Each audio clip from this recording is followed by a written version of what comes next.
Assalamualaikum warahmatullahi wabarakatuh. Alhamdulillahirabbil alamin, wassalatu wassalamu ala Rasulillah wa ala alihi wa sahbihi wa mawalah, amma ba'du.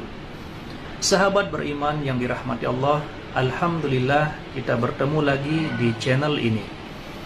Doa dan harapan saya semoga sahabat semua selalu diberikan kesehatan, dimudahkan segala urusannya, dan dilancarkan rezekinya. Amin ya robbal alamin. Pada kesempatan yang berbahagia ini, mari sejenak kita luangkan waktu kita untuk mendengarkan tausiah yang sangat fenomenal dari guru kita, almarhum Kiai Haji Zainuddin MZ.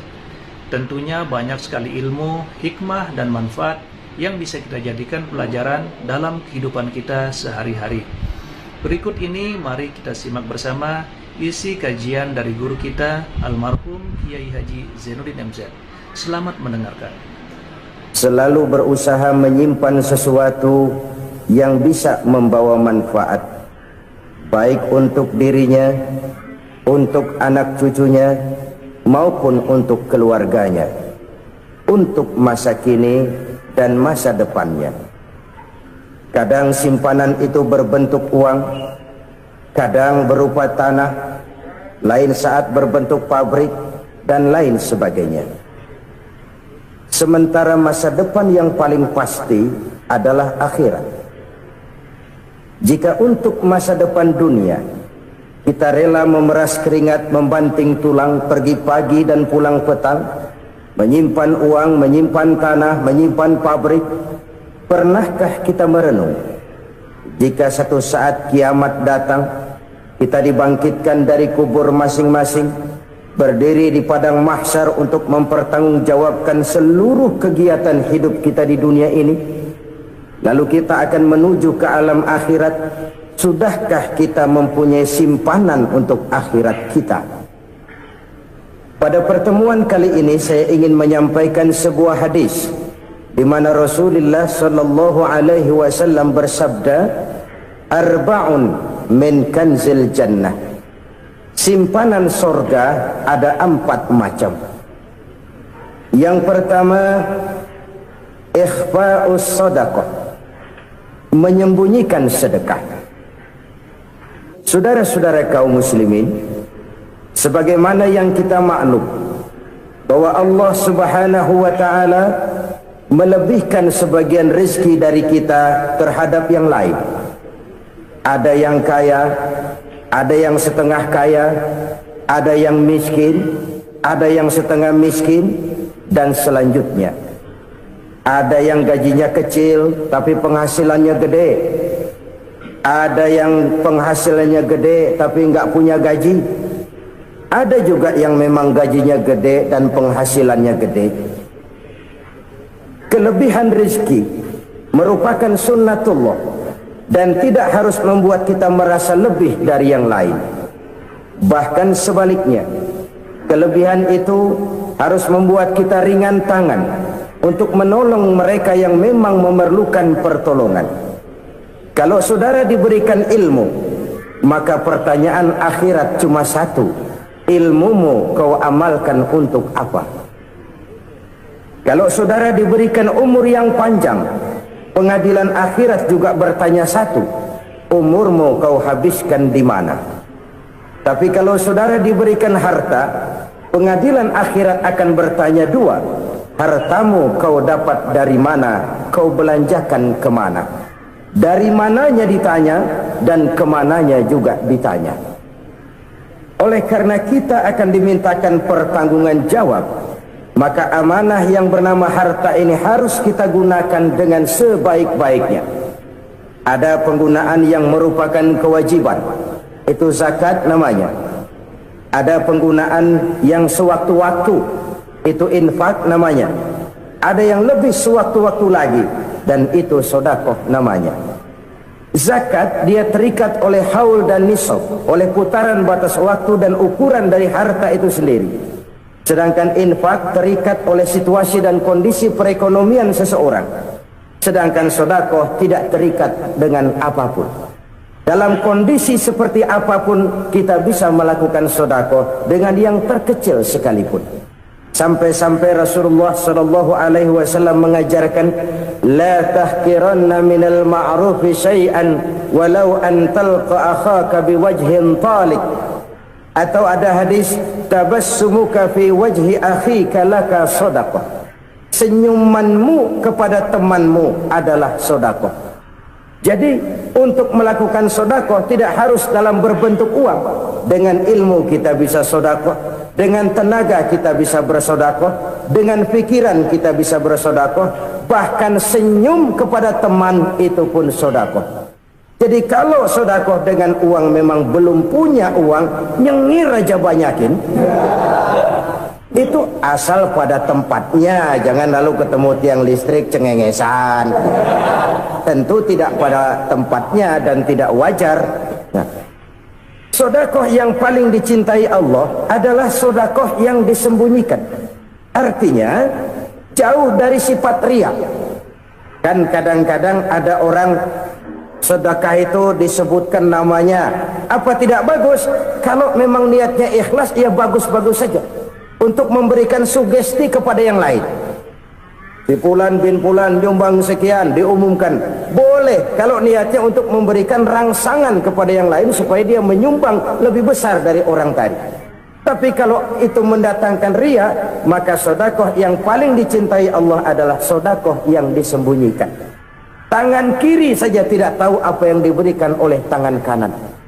Sedekah yang dilakukan dengan ikhlas akan merupakan perbendaharaan surga, tersembunyi dari pandangan orang lain, tidak seorang pun tahu. Karena memang sikap yang baik adalah melupakan kebaikan dan mengingat kesalahan. Itu salah satu ciri orang bahagia. Orang yang selalu mengingat kesalahannya dan berusaha melupakan segala kebaikannya. Kalau dia akan ada kebaikan, dia tidak bisa ikut, dia merasa rugi karena dia merasa belum pernah berbuat baik. Tapi kalau akan melakukan kesalahan baru, dia ingat kesalahan yang sudah-sudah, sehingga terhalang baginya untuk melakukan satu kesalahan baru. Demikianlah saudara-saudara, bahwa Allah melebihkan rizki sebagian kita dari yang lain, agar terjadi tolong-menolong dalam kehidupan ini. Jadi kesenjangan yang nature, kesenjangan yang alami, itu sunnatullah. Ada yang kaya, ada yang miskin, ada yang kelas menengah. Nah, kenapa lalu sekarang kita berusaha mengentaskan kemiskinan? Oleh karena adanya kesenjangan struktural. Kalau yang kaya bisa semakin kaya, kenapa yang miskin tidak bisa naik jadi ikut sedikit kaya? Sebab pada dasarnya Islam adalah agama yang sejak turunnya sudah berupaya memerangi kemiskinan. Bahkan dikatakan kemiskinan itu mendekatkan kepada kekufuran. Orang kalau miskin udah dekat banget sama kafir. Gampang menjadi kafir.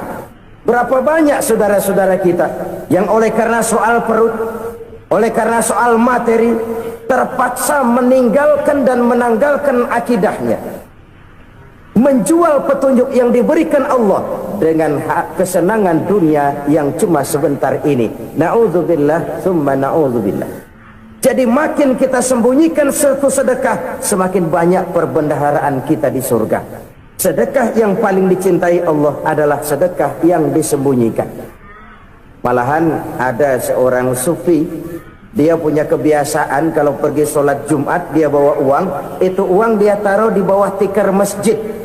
Dia niat sedekah kepada siapa saja yang nemuin itu duit. Maksudnya apa? Supaya yang nemuin nggak tahu siapa yang punya duit.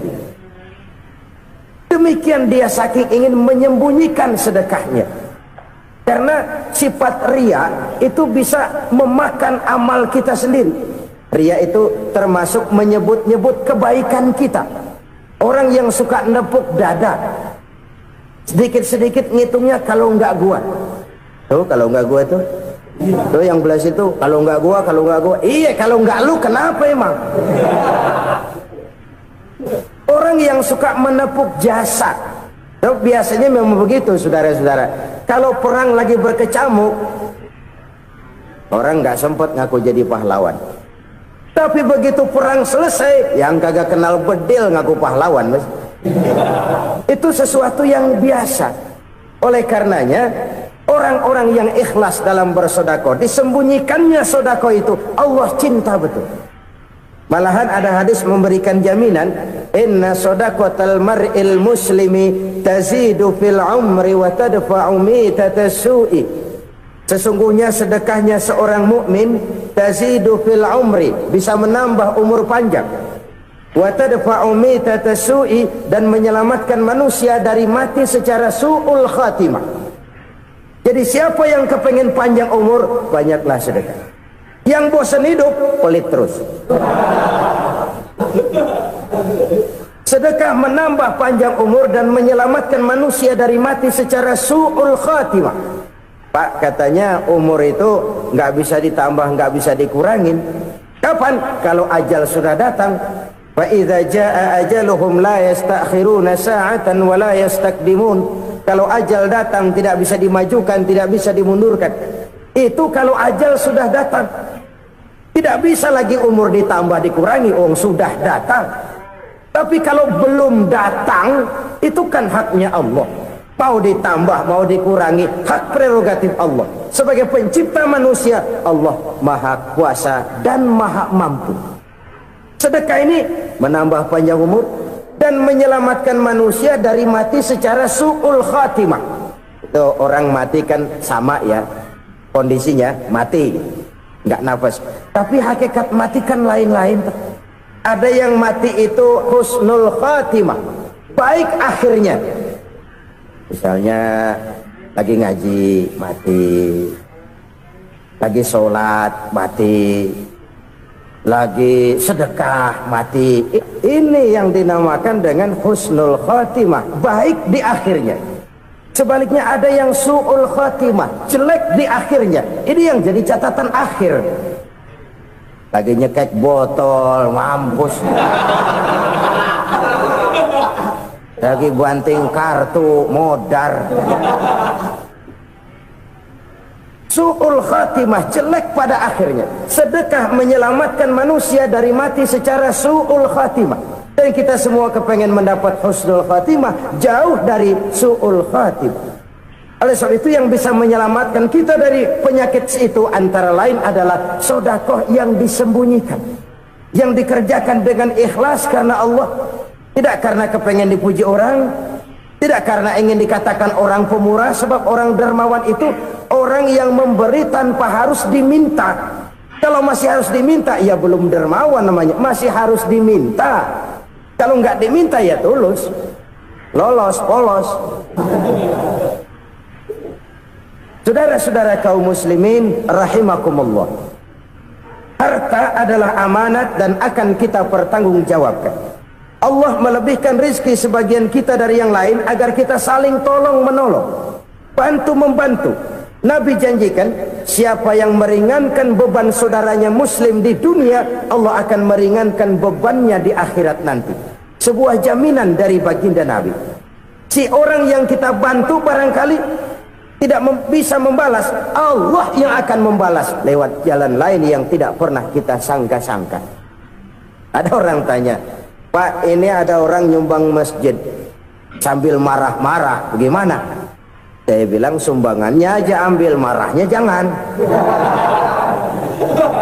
Marahnya jangan diambil, itu urusan dia. Saudara-saudara kaum muslimin rahimakumullah, umat Islam ini kan umat yang punya potensi besar. Kadang kita merenung, kenapa kadang-kadang pembangunan masjid kok lambat sekali? Kalau hotel hari ini peletakan pertama, bulan depan peresmian. Supermarket hari ini peletakan batu pertama, minggu depan peresmian. Tapi kalau sudah yang namanya masjid, kadang-kadang peletakan batu pertama sekaligus jadi batu terakhir. 3 tahun, 4 tahun, campur nebar jalak di jalanan, duit dijaring kayak ikan sepat. Apa tidak ada orang Islam yang kaya? Banyak. Apa tidak ada pengusaha muslim yang jadi konglomerat? Ada. Lalu yang belum banyak itu yang komit terhadap nilai-nilai agamanya. Akhirnya kita jatuh jadi umat yang lemah.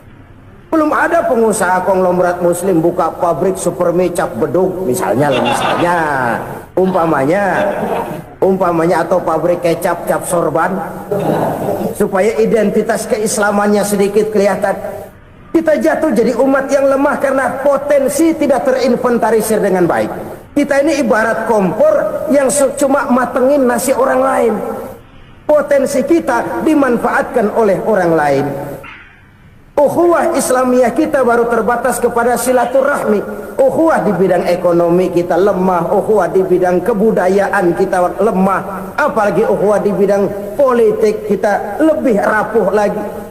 Padahal ukhuwah itu adalah totalitas kehidupan manusia, menyangkut ipoleksos bud, memerlukan nilai-nilai ukhuwah. Jadi oleh karena itu mari kita menyadari di dalam harta kita, walaupun kita yang cari pergi pagi pulang sore peras keringat banting tulang, di sana ada harta anak yatim, di sana ada hak masjid, di sana ada hak pesantren, di sana ada hak jihad. Berbahagialah seseorang apabila dia oleh Allah dijadikan keran. Keran itu menyimpan air, tapi tidak untuk dirinya, tapi disalurkannya kepada mereka yang memang memerlukannya. Saudara-saudara kaum muslimin rahimakumullah, ini yang pertama. Jadi perbendaharaan surga adalah menyembunyikan sedekah. Orang lain nggak tahu, kita pun nggak pernah ngitung-ngitung. Kita anggap lewat begitu saja, padahal itu deposit akhirat. Satu. Yang kedua, perbendaharaan surga itu apa? Wa kitmanul musibah, menyembunyikan kesulitan. Kadang orang takut menghadapi kesulitan, tapi makin kita merenung, hidup ini kan sebenarnya urusan. Takut sama urusan ya jangan hidup. Tandanya orang hidup itu kalau punya urusan. Urusan melupakan problem, problem sering menimbulkan kesulitan. Kesulitan bukan untuk ditakuti, tapi untuk diatasi dan dicarikan jalan keluarnya. Siapa sih orangnya yang nggak pernah sulit-sulit? Makin tinggi status sosialnya, makin gede urusannya. Makin tinggi kualitas imannya, makin berat tingkat kesulitannya. Cuma memang yang namanya enak itu seperti pelangi. Biang lala itu nggak pernah di atas kepala kita, di atas kepala orang melulu. Lo sih enak lo, kata kita. Dia juga bilang yang enak kan lo. Pelangi itu nggak pernah di atas kepala kita. Kata tukang beca, aduh enak ya naik Mercy. Kata tukang beca, apa yang di dalam mobil Mercy? Aduh enak bener tukang beca, di jok ngeringkuk ngorok pules bener.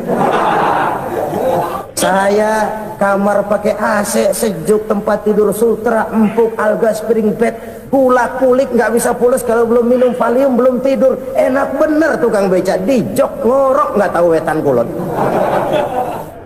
Si tukang beca bilang yang di Mercy enak, yang di Mercy bilang tukang beca enak. Inilah enak, nggak pernah di atas kepala kita, di atas kepala orang lain melulu enak itu.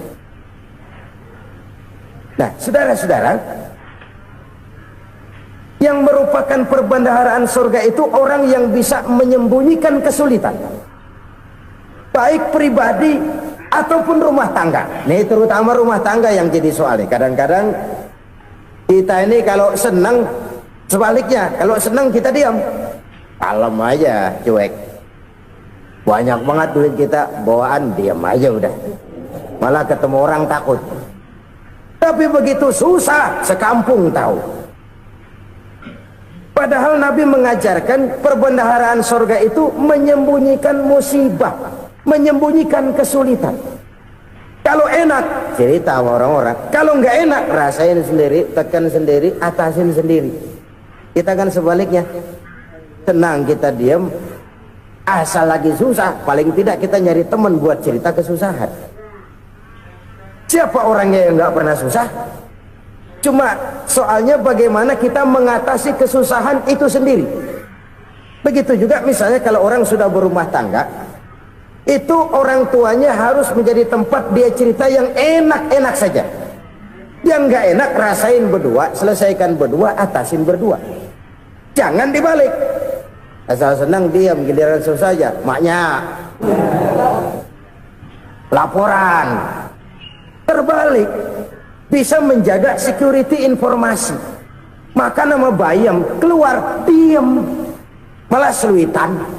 Enak amat lo makan daging ayam. Security informasi.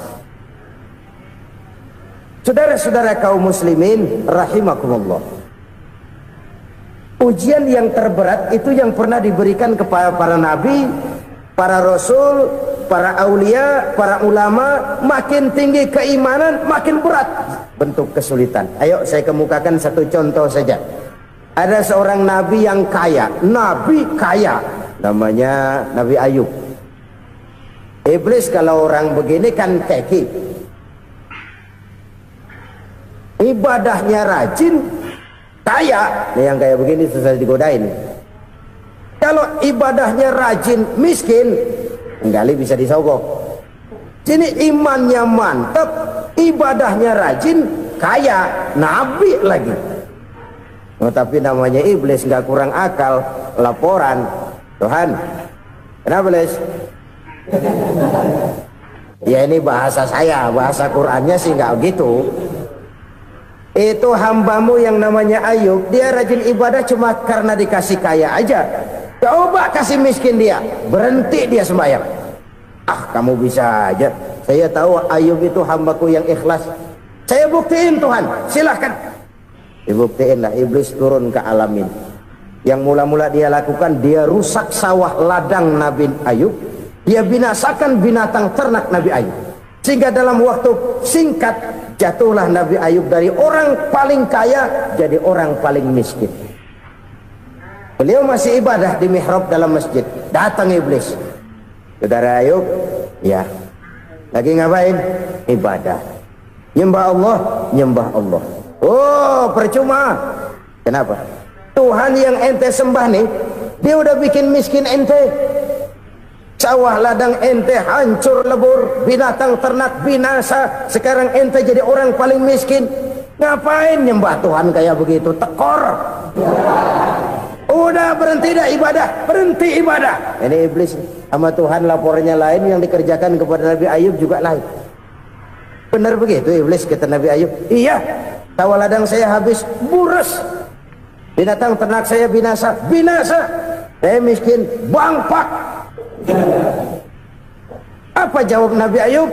Bukan innalillahi, ya ini hebat. Alhamdulillahillazi a'tani wa akhza minni. Segala puji bagi Allah yang telah memberikan harta kepada saya dan sekarang mengambilnya lagi. Alhamdulillah. Allah yang ngasih, Allah yang ambil. Itu mah urusan Allah. Iblis cuman ibadah jalan terus, sujud lagi Nabi Ayub.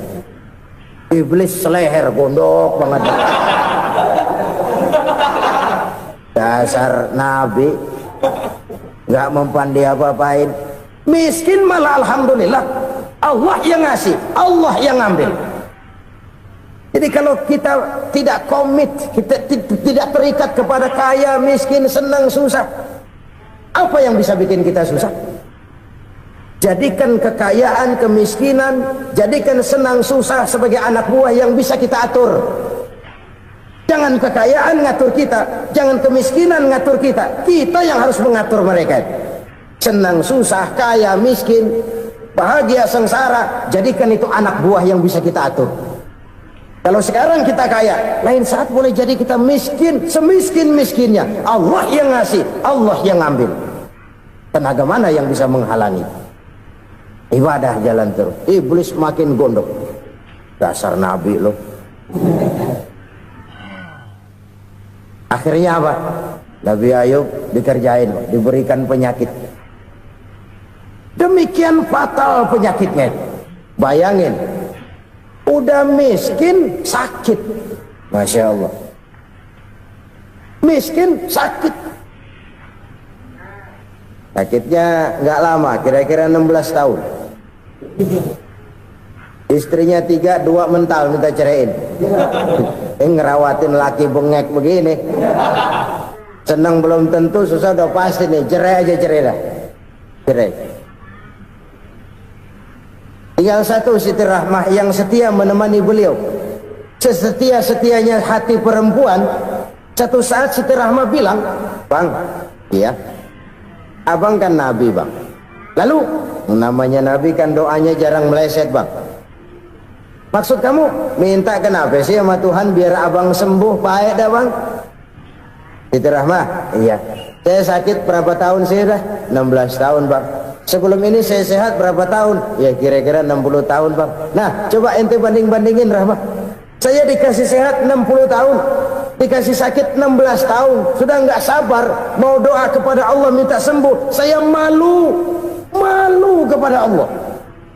Diuji dengan yang luar biasa seperti ini, tidak mengganggu stabilitas kehambaannya. Dia tetap menghamba kepada Allah Subhanahu wa ta'ala. Saudara-saudara kaum muslimin rahimakumullah, kunci menghadapi kesulitan itu apa? Allah jelaskan dalam satu ayat, wa basyiris sabirin alladzina iza asabathum musibah qalu inna lillahi wa inna ilaihi raji'un. Gembirakan orang-orang yang sabar. Siapa mereka itu? Yang apabila mendapat musibah mereka kembali kepada keyakinan dasar, segalanya dari Allah dan segalanya akan kembali kepada Allah. Ini konsepsi dasar dari sikap muslim dalam menghadapi berbagai kesulitan. Segalanya dari Allah, segalanya akan kembali kepada Allah. Kalau ini sudah kondisi dasarnya, maka kita akan lapang menghadapi kenyataan bagaimanapun pahitnya. Apakah itu namanya miskin, apakah itu namanya sakit, bahkan maut sekalipun. Segalanya dari Allah, segalanya akan kembali kepada Allah. Ini sikap hidup, bukan sekedar ucapan. Kita kadang-kadang menjadikannya sebagai ucapan. Mulutnya sehingga berhenti, innalillahi wa inna ilaihi raji'un, tapi nangisnya terus gerung-gerungan. Bukan itu, ini kesadaran moral. Kalau segalanya dari Allah, segalanya kembali kepada Allah, kan sebenarnya cuma nunggu giliran. Hari ini saya nyembayangin dia, entah hari apa saya disembayangin orang. Hari ini saya antar dia ke kubur, entah hari apa orang nganterin saya ke kubur. Hari ini saya tahlilkan dia, entah nanti kapan orang tahlilkan saya. Segalanya dari Allah, segalanya akan kembali juga kepada Allah. Oleh sebab itu saudara-saudara, kesulitan bukan untuk ditakuti, kesulitan justru untuk diatasi, dicarikan jalan keluarnya. Dan tidak ada orang yang tidak pernah mendapat kesulitan, tidak ada. Semakin tinggi status sosial, semakin tinggi kualitas keimanan, semakin besar juga tingkat kesulitan. Hanya saja bagaimana cara kita mengatasinya. Dan Al-Quran menyatakan, inna ma'al usri yusra. Di balik kesulitan itu pasti ada kemudahan. Roda itu berputar. Karena itu Rasulullah sallallahu alaihi wasallam mengingatkan kepada kita, ta'arraf ilallahi fir raha ya'rifka fis syiddah. Ingatlah kepada Allah di waktu kamu senang, supaya Allah ingat kepada kamu di waktu kamu susah. Kalau waktu senang kita ingat kepada Allah, kita susah, Allah tidak akan meninggalkan kita. Tapi kalau waktu senang kita jauh dari Allah, sujud tidak sempat, dengan masjid jauh, ketika senang kita lupakan Allah, nanti begitu kita susah, Allah lupakan kita, dan itu menyakitkan. Oleh karena itu orang-orang tua kita dulu bilang, kalau lagi sehat ingat-ingat lu bakal sakit nanti. Kalau lagi kaya ingat-ingat satu saat kita bakal jatuh miskin.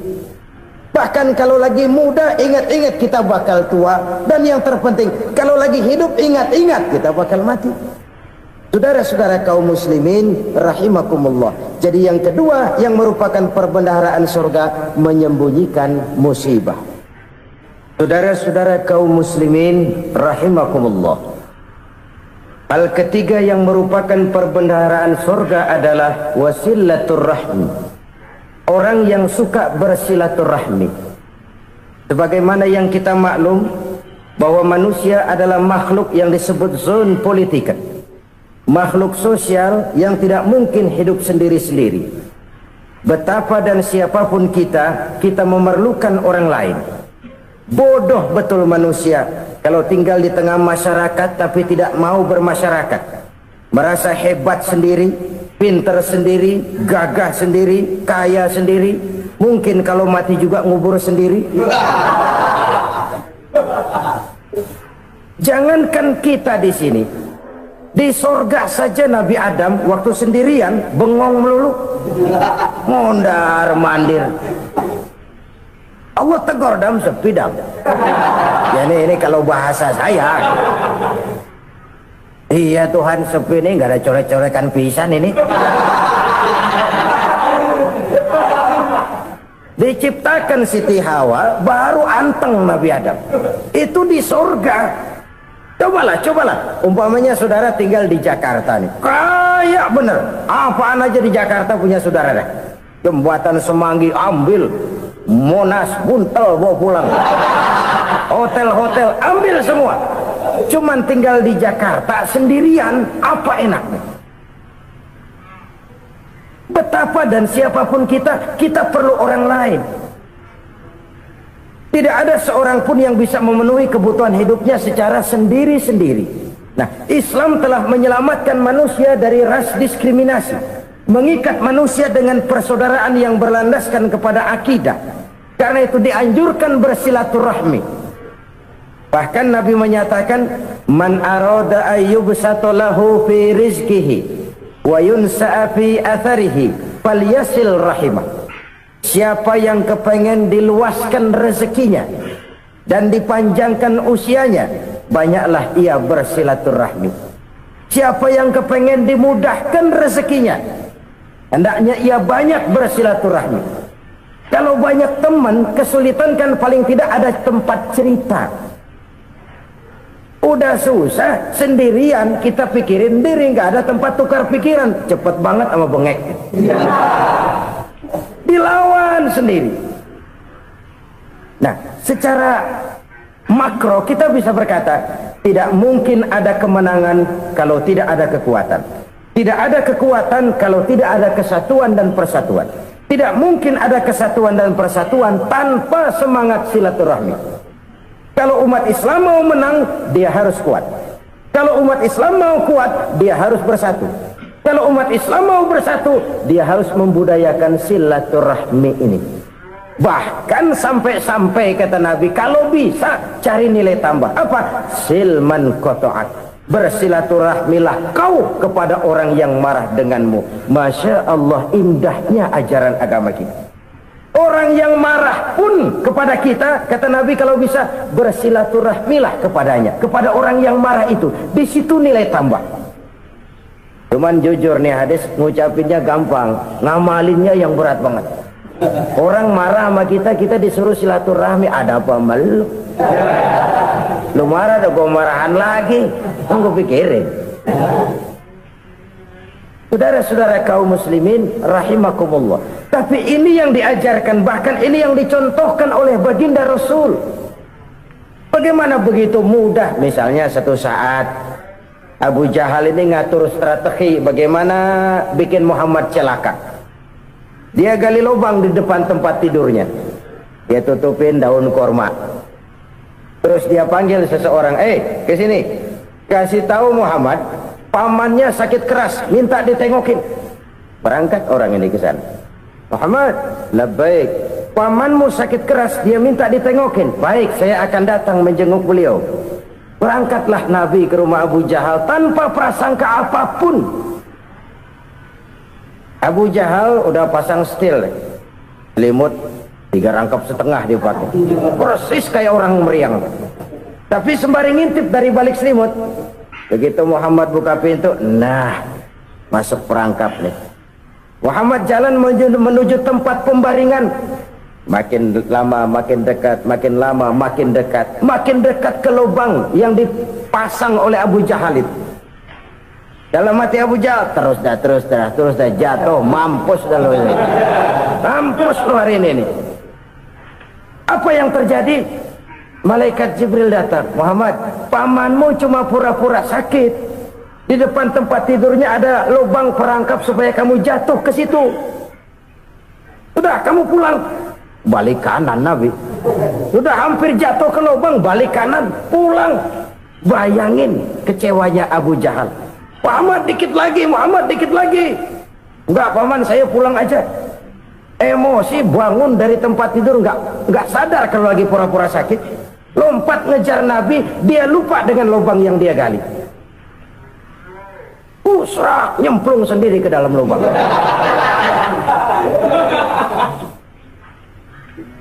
Nabi terus berlalu. Ini terjadi keanehan. Jatuh ke lubang yang dia gali itu sebenarnya nggak terlalu dalam ya, antara 3-4 meteran lah. Tolong saya jatuh ke lubang ini. Datanglah pelayan-pelayannya itu. Angkat saya dari sini. Oh, yang ngulurin tambang. Satu gulung, belum juga nyampe itu tambang. Kurang beli lagi ke warung. Sambung, ulur lagi, nggak juga bisa sampai. Wah, ini kerjaan Muhammad ini. Tolong, siapa salah seorang kamu ke rumah Muhammad, kasih tahu encangnya kecebur. Minta ditolongin. Sampaikan kepada Rasul. Kenapa? Pamanmu jatuh ke lubang, Muhammad minta tolong diangkatin. Tambang udah nyambung-nyambung nggak nyampe juga. Ya, nanti saya datang, saya tolong. Coba. Nyata-nyata orang berniat jahat mau mencelakakan dia. Datang dia menolong. Ini yang disebut air tuba dibalas air susu ya ini. Bukan sebaliknya. Air tuba dibalas air susu. Paman, kecebur ya? Iya Muhammad, tolong ini. Pegang tangan saya. Nabi ulurkan tangannya. Nyampe. Dipegang oleh Abu Jahal. Diangkat ke atas. Sampai atas. Apa kata Abu Jahal? Sihirmu memang hebat Muhammad. Udah ditolongin dikata sihir. Yang enak kita kemplang kan itu orang begitu. Urusan apa? Tapi inilah akhlak.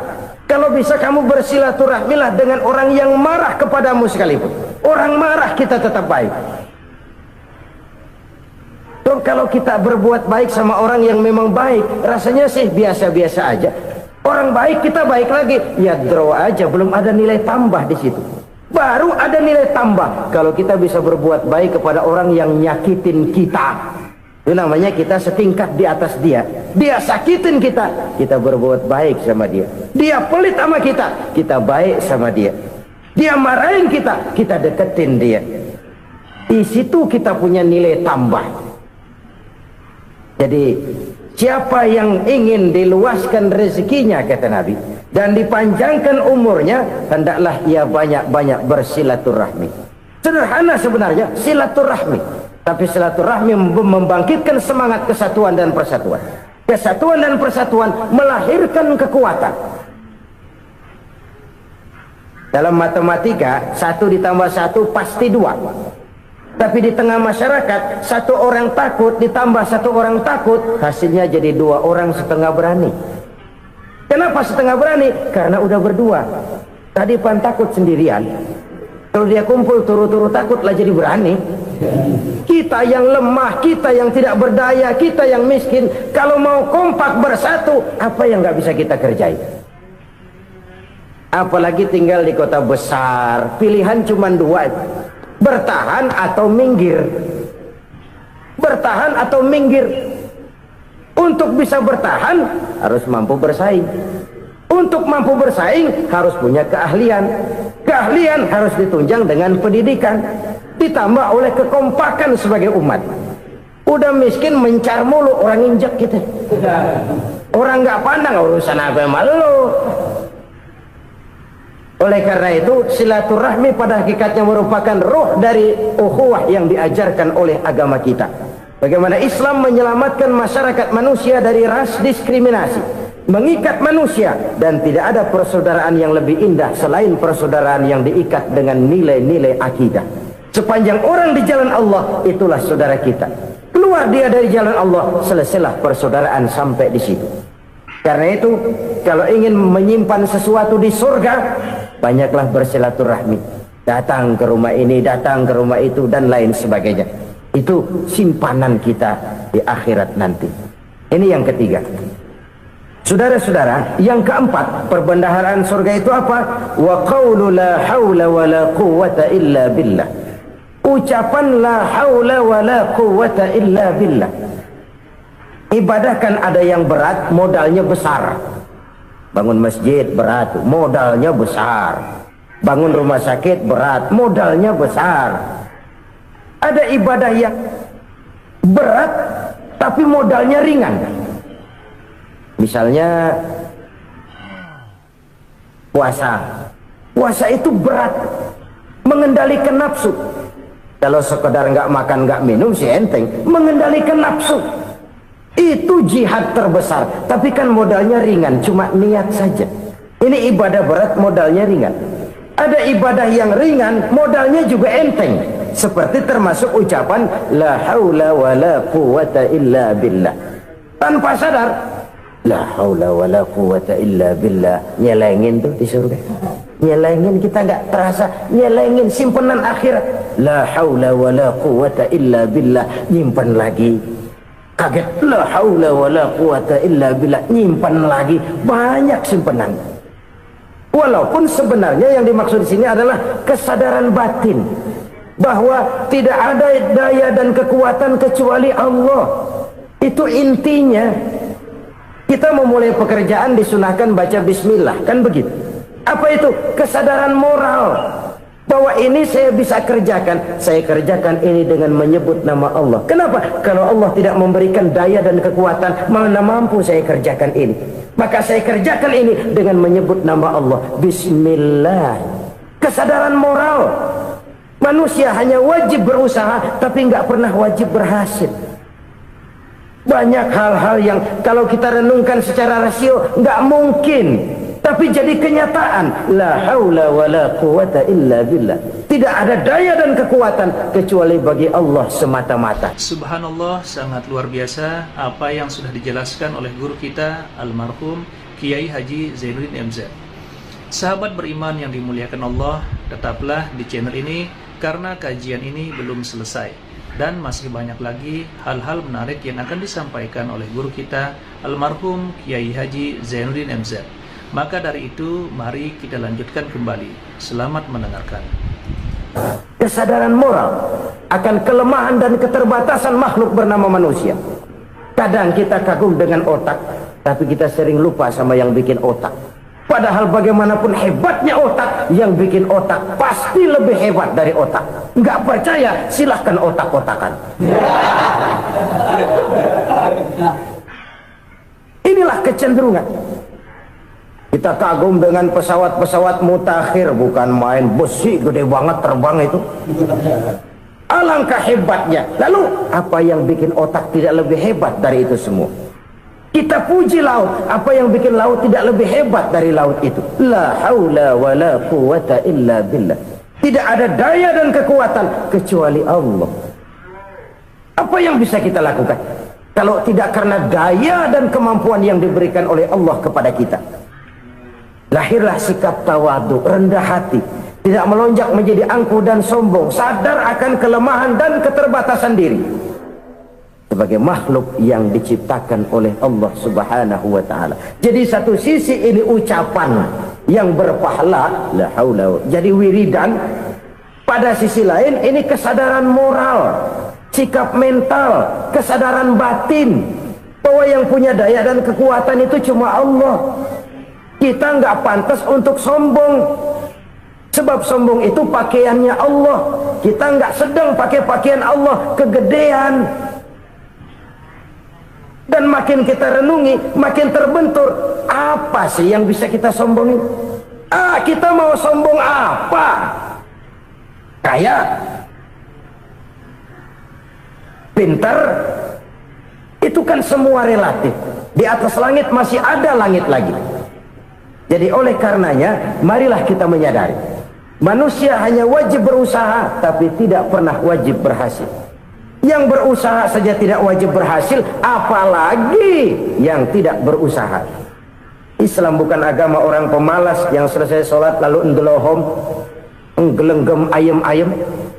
Tapi Islam bukan agama orang sombong yang setelah berusaha lalu tidak memerlukan Allah. Kita bisa saja bikin proyeksi, tahun sekian kita bakal panen besar menurut perhitungan otak. Tapi ada kejadian lain. Apa? Tikus ngambek. Habis itu dimakanin tikus, panen gagal. Proyeksi rasional gagal oleh tikus-tikus yang ngambek itu. Bisa saja terjadi. Tahun depan kita panen besar, urung. Kenapa? Musim panas panjang. Nah, sekarang ini koran-koran bikin berita musim mengalami penyelewengan. Bukan cuma manusia yang nyeleweng sekarang. Musim pakai nyeleweng. Mestinya kan musim hujan udah selesai, masih hujan-hujan juga. Musim. Nah sekarang kita boleh bikin proyeksi, kita bakal panen besar. Tahu-tahu musim panas panjang, sawah retak, air kering. Cari teknokrat yang paling botak, suruh pendekin tuh musim panas. La haula wa la quwata illa billah. Inilah kesadaran moral. Saudara, saya teringat satu saat ada seorang konglomerat. Umurnya ya kira-kira 70-an. Satu saat dia ditanya oleh wartawan, "Pak, umur Bapak berapa sih?" "Ya paling 10 tahun."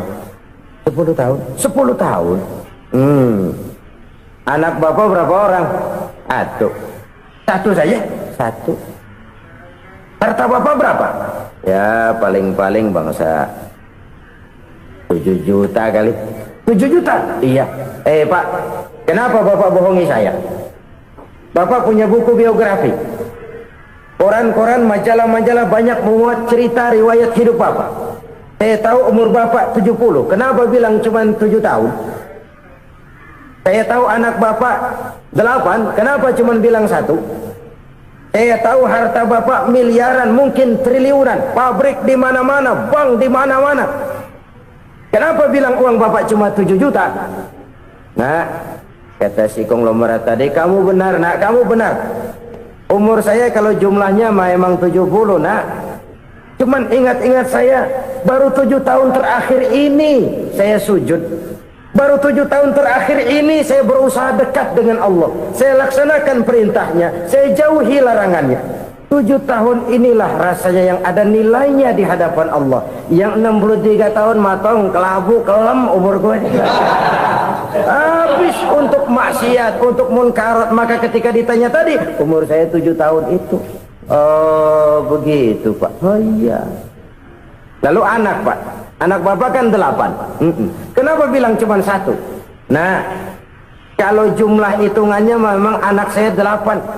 Tapi dari 8 orang ini rasanya cuma 1 nih yang bakal jadi buah hati, belahan jantung, pelanjut cerita, penerus sejarah, bakal jadi anak soleh yang akan mendoakan saya. Cuma 1 rasanya anak saya ini yang bakal jadi buah hati saya, besar-besaran saya, yang akan mendoakan di kubur saya, yang akan mendoakan di akhirat saya. Yang 7 orang mana? Masya Allah, yang 1 tenggeng, yang 1 nyekek botol mulu, yang 1 nggak karu-karuan. Makanya saya bilang 1 anak saya yang akan bisa mendoakan saya. Oh begitu Pak. Iya. Nah harta Pak, harta Bapak kan triliunan, pabrik Bapak di mana-mana, uang Bapak hampir di tiap bank-bank besar. Kenapa bilang cuma 7 juta? Betul kau Nak. Harta saya kalau jumlahnya memang miliaran, triliunan mungkin. Tapi yang saya ingat baru 7 juta tuh yang saya belanjakan di jalan Allah. Saya nyumbang masjid, saya santuni yatim piatu, saya bantu pembangunan pesantren, saya bantu pembangunan rumah sakit Islam. Itu yang akan saya bawa pulang ke akhirat, yang 7 juta itu. Yang triliunan itu nanti akan diperebutkan oleh anak-anak saya sebagai waris saya. Jadi harta saya 7 juta itu yang bakal nemenin saya di akhirat, yang akan saya bawa pulang jadi teman saya. Saudara-saudara kaum muslimin, jangan-jangan orang tua itu adalah kita-kita ini. Jangan-jangan kita-kita ini adalah orang tua itu. Jangan-jangan itu potret dari diri kita masing-masing. Dari sekian umur yang diberikan Allah, berapa tahun yang ada nilainya di hadapan Allah? Dari sekian anak-anak yang merupakan amanah, berapa yang akan mendoakan kita sebagai orang tuanya menjadi anak soleh? Dari sekian banyak harta yang diberikan Allah, berapa yang akan kita bawa pulang menghadapnya nanti, yang kita belanjakan di jalan Allah? Ini sebuah potret kehidupan. Karena itu kita kembali kepada la haula wa la quwata illa billah. Kita wajib berusaha, kita wajib berikhtiar. Selebihnya segala daya dan kekuatan hanya milik Allah saja semata-mata. Satu kesadaran batin dari setiap pribadi muslim. Setelah ia berusaha dan berikhtiar, ia menyerahkannya kepada Allah Subhanahu wa ta'ala. Jadi satu sisi ini merupakan wiridan ucapan yang mengandung pahala, pada sisi lain ini merupakan sikap batin dari seorang muslim di dalam ia menghadapi realitas kehidupan ini. Saudara-saudara kaum muslimin rahimakumullah, kalau ini kita jadikan satu basis kehidupan, maka ini akan menyelamatkan manusia dari kemungkinan tergelincir menjadi orang yang lupa diri dan lupa darat. Sebab itu Imamul Ghazali berpesan, jaddidis safinah fa innal bahra amiq wa khuziz zad fa inna safara ba'id wa khaffifil hamla fa innal hamla sadid.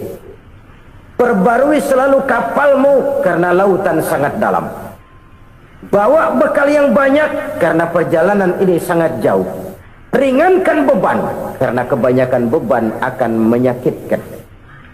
Alangkah indah kalimat ini, alangkah dalam makna yang terkandung di sana. Perbarui selalu kapalmu karena lautan sangat dalam. Apa artinya ini? Jaga mentalmu baik-baik.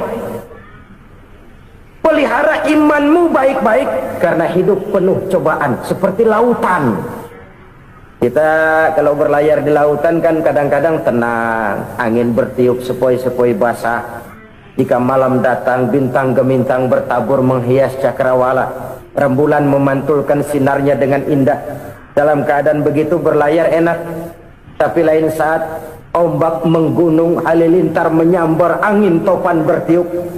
Berapa banyak sudah saudara-saudara kita yang tenggelam di lautan dunia tanpa sadar bahwa dia belum sampai kepada pantai yang akan dituju. Berapa banyak sudah saudara-saudara kita yang tenggelam di lautan dunia ini tanpa sempat bangkit lagi. Dia menyangka sudah sampai kepada tujuannya. Hati-hati kapal jangan sampai bocor karena lautan sangat dalam. Iman ini jaga baik-baik karena hidup penuh dengan ujian. Wa khuzizat fa inna safara ba'id. Bawa bekal yang banyak karena perjalanan sangat jauh. Saudara mau ke Bandung, bawa duit. Saudara mau ke Surabaya, banyakkan lagi duitnya. Saudara mau ke Mekah, gepokan, iketan tuh duit nggak lembaran lagi. Makin jauh perjalanan, makin banyak bekal yang harus kita bawa. Kalau saudara dari Jakarta mau ke Surabaya, kagak bawa duit berangkat juga, itu sih bukan berani namanya, nekat. Sampai Surabaya belum tentu, sengsara di jalan udah pasti. Kenapa? Nggak bawa bekal berangkat. Sama juga kita nih, misalnya belum sempat sembahyang, mati. Waduh, berani banget orang. Belum punya bekal, mati. Sengsara di jalan. Atau bekal tidak cukup. Dari Jakarta saudara mau ke Surabaya, bawa duit 500 perak. Paling jauh Cikampek nyampenya itu. Paling jauh itu. Antara jauhnya perjalanan dengan bekal yang saudara bawa tidak seimbang. Hidup ini perjalanan panjang. A walking tour. Dimulai dari alam arwah. Sebelum jasad diciptakan, roh diciptakan lebih dulu. Dari situ pindah ke alam rahim. Dari alam rahim pindah ke alam dunia. Dari alam dunia pindah ke alam barzah. Baru menuju akhirat. Satu perjalanan panjang. Kalau bekal tidak bawa, sengsara di jalan. Bawa bekal yang banyak karena perjalanan ini sangat jauh. Wa khaffifil hamla, ringankan beban karena beban itu cuma akan menyulitkan. Kalau bekal itu sih keperluan, tapi beban nggak kita perluin, cuma ngeberat-beratin. Apa ini beban? Dosa, kecurangan, kebatilan, kesoliman, ketidakadilan, kesewenang-wenangan. Itu akan jadi beban kita di akhirat.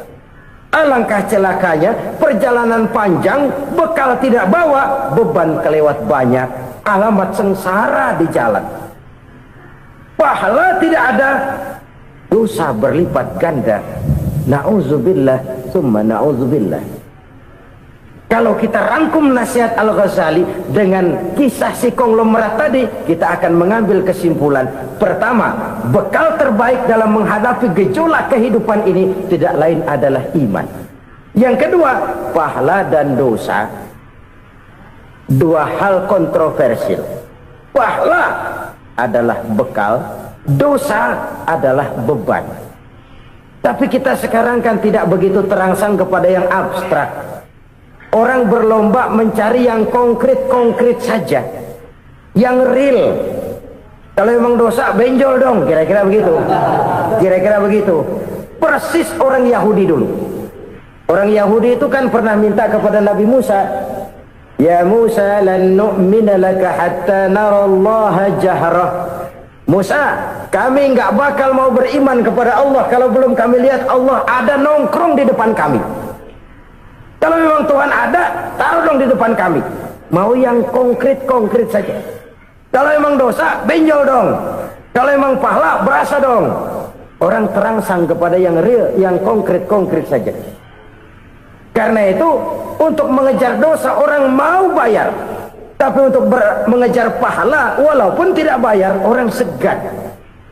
Ini yang dikatakan oleh Nabi, kamu mengharapkan ke surga, tapi kamu berat melaksanakan sesuatu yang bisa membawa kamu ke surga.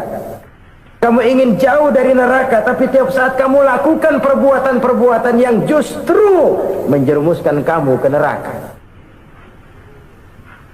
Idda'aitum an-najata minan nar wa ramaitum fiha anfusakum. Kamu ingin selamat dari neraka, tapi kamu lemparkan diri kamu ke neraka. Kamu ingin masuk surga, tapi berat sekali kamu melakukan perbuatan-perbuatan yang bisa menyampaikan kamu di surga. Saudara-saudara kaum muslimin rahimakumullah.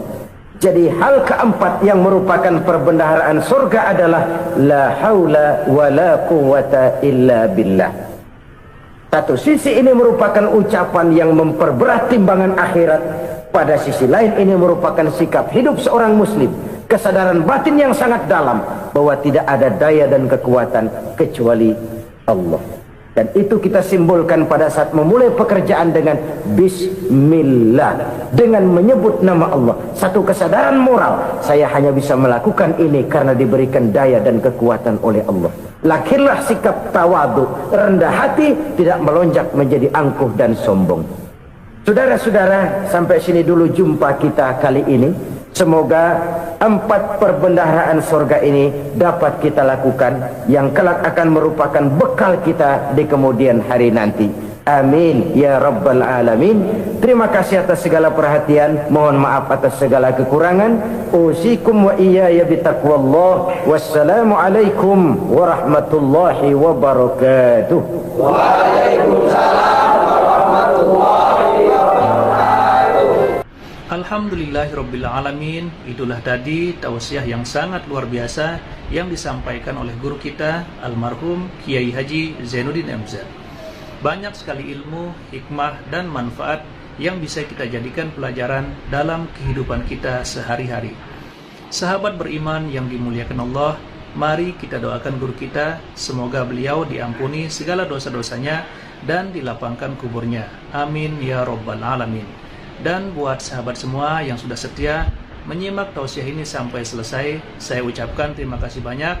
Semoga Allah Subhanahu wa Ta'ala senantiasa selalu melimpahkan rahmat dan karunia-Nya kepada sahabat semua, selalu diberikan kesehatan, dimudahkan segala urusannya, dan dilancarkan rezekinya. Amin ya rabbal alamin. Demikian yang dapat saya bagikan, kurang lebihnya mohon maaf. Sampai bertemu lagi di kajian berikutnya. Wabillahi taufiq wal hidayah wa ridha wal inayah.